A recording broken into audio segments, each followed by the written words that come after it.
کا ہے، سینکڑوں سال پہلے. آج کے کسی عالم کی بات بتاتا تو لوگ انکار کرتے. سینکڑوں سال. کہتے ہیں بلخ میں قحط پڑ گیا، لوگ ہجرت کر کے سمرقند آ گئے. ایک سیدوں کا خاندان بھی آیا. ایک ایسی خاتون بھی آئی جس کے ساتھ 3 بیٹیاں تھی، بیٹا بھی کوئی نہیں، خاوند فوت ہو گیا. مسجد کے ساتھ مہمان خانے بنے ہوتے تھے، وہاں اس نے بچوں کو ٹھہرایا اور نکلی سمرقند میں کہ کوئی آدمی مل جائے. تو وہ سیٹھ صاحب، چودھری صاحب کہنے لگے مجھے کیسے پتا چلے گا تو سید ہے؟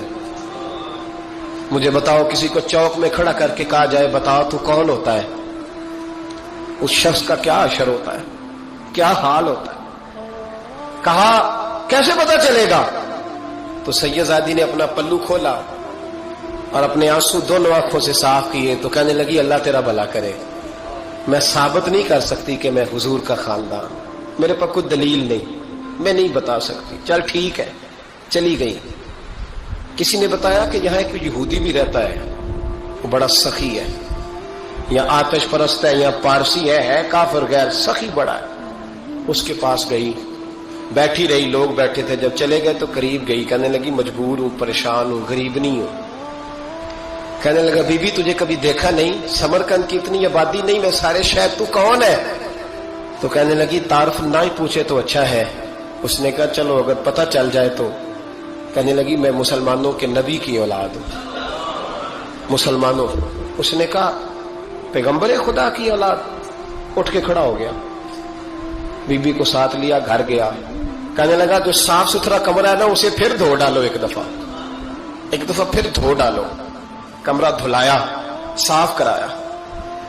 پھر کہنے لگا بی بی میرے برتن زیادہ صاف ستھرے نہیں، میں نئے نہ خرید کے لا دوں. پھر نئے برتن لایا. پھر اپنے بچوں سے کہنے لگا اونچا نہ بھولنا کہ سیدہ فاطمہ کی شہزادیاں آئی، یہاں کوئی شخص اونچی بات نہ کرے. پھر کہنے لگا بی بی جو میرا بالکل طیب اور حلال رزق ہے نا، یہ اس میں سے لنگر ہے، لیکن چونکہ میں غیر مسلم ہوں، مجھے سلیقے نہیں آتے، جیسا تیسا بھی ہو نا اسے قبول کر لینا. خاتون کو کہنے لگا یہ گھر ہے، جب تک جی چاہے یہاں رہنا، اور دیکھنا ہو سکے تو رات اپنے نبی سے سفارش کرنا، میرا بھی کوئی مسئلہ، میری بھی کوئی قبولیت کہیں ہو جائے. وہ مسلمان کہلانے والا رات کو سویا. کہتے جنت سجی ہوئی ہے، لوگ جنت میں جا رہے ہیں، لائنیں لگی ہوئی ہیں. نبی